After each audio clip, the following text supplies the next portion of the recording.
Citation de Franck Etienne.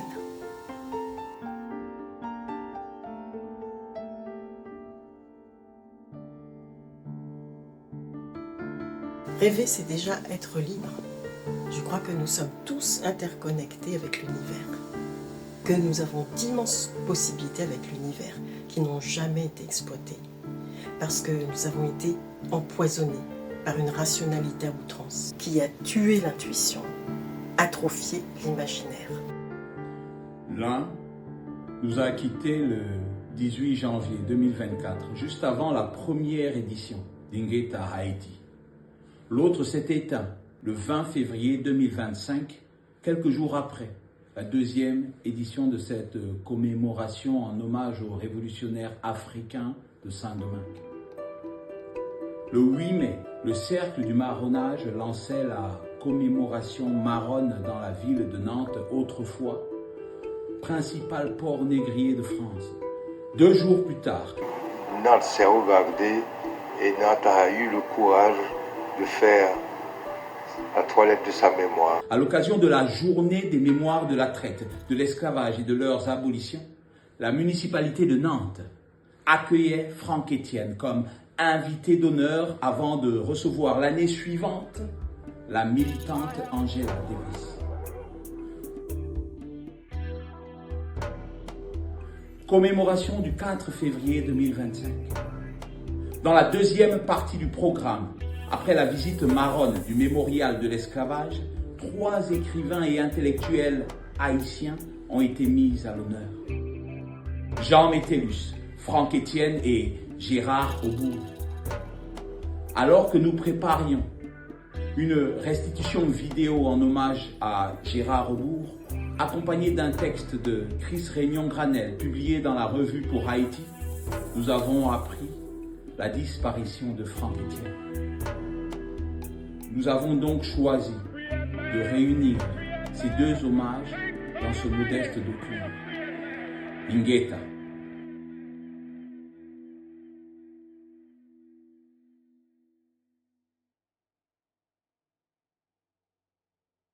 Écoute plus souvent les choses que les êtres. Entends la voix de l'eau.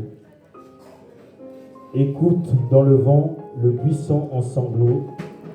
C'est le souffle des ancêtres. Ceux qui sont morts ne sont jamais partis. Ils sont dans l'eau qui dort. Ils sont dans la forêt. Ils sont dans la montagne. Les morts ne sont pas sous terre.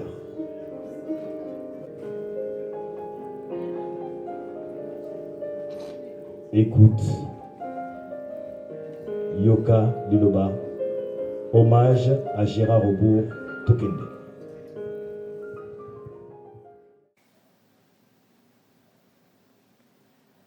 Le pari du grand historien, philosophe, essayiste, du rigoureux haïtien Gérard Aubourg.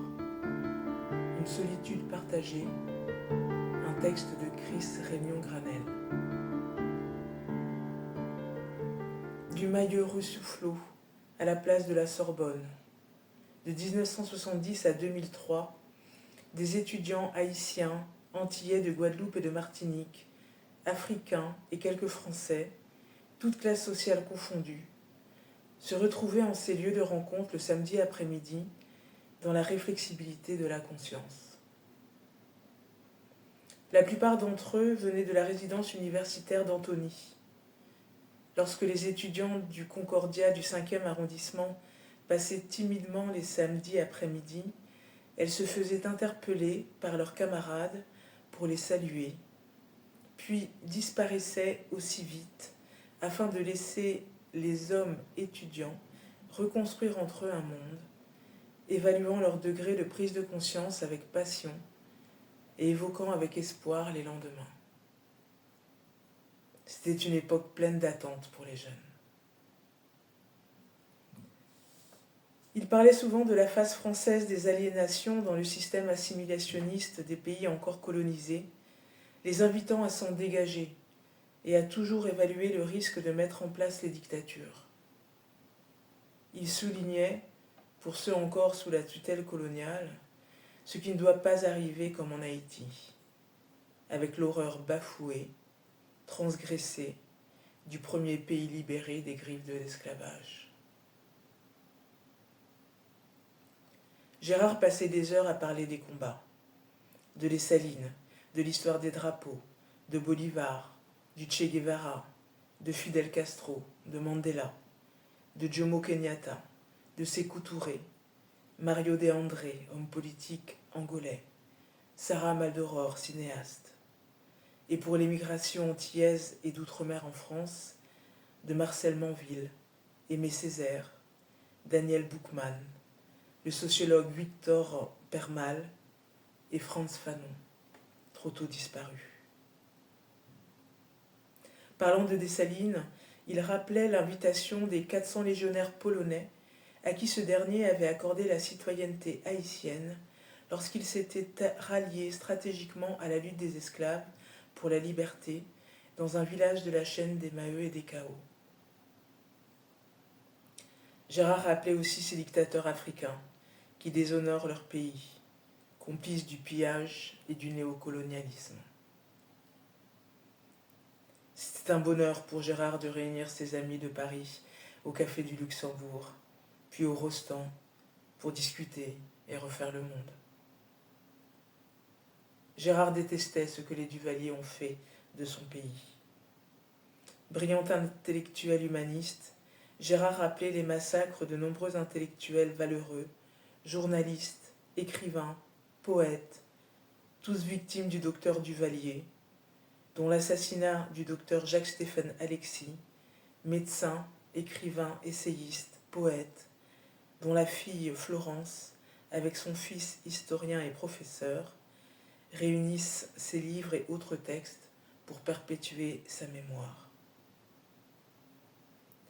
En professeur d'histoire brillant, en économiste et sociologue, il parlait d'Haïti avec précision, soulignant qu'il ne s'agissait pas uniquement de dictature, mais de fascisme.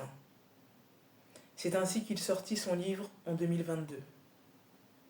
Le fascisme mystique du docteur François Duvalier en Haïti. Un livre de 622 pages riche d'informations, un regard contemporain relayé de références actuelles, livre indispensable aujourd'hui. Gérard y décrit avec une très grande précision toutes les étapes de cette dictature et comment elle s'est construite méticuleusement, usant à loisir et compromettant ses complices. Ce livre, ne l'a-t-il pas écrit pour nous dire au revoir ? Ces derniers temps, Gérard prenait son café place de la Sorbonne. Nous ne pourrons plus jamais traverser le quartier latin sans penser à lui, avec sa barbe soignée et invitant à prendre un café. Cet espace de la Sorbonne, au lieu de pèlerinage des anciens intellectuels et des rencontres avec des travailleurs lumineux, soucieux du savoir. Un lieu prestigieux du comprendre, d'apprendre, de saisir les vastes pensées des poètes, des philosophes, des historiens, des anthropologues et autres, à la recherche d'études et de réflexions, passion de transmettre et de professer. Gérard enseignait l'histoire sans jamais oublier les siens et leurs difficultés.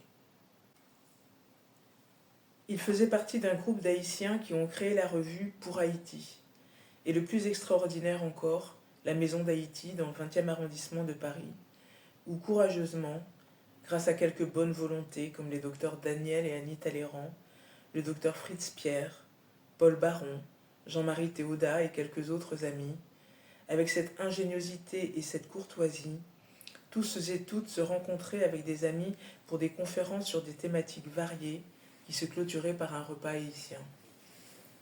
Ce qu'il y a de frappant aussi, c'était les Européens, ayant épousé des Haïtiens et qui partageaient également ces moments avec passion, ce qui est rare par rapport aux autres communautés originaires des Antilles. C'était beau à voir ce vivre ensemble, cet intérêt pour Haïti en toute conscience. Gérard, cette personnalité, ce grand-père, restera longtemps dans nos cœurs.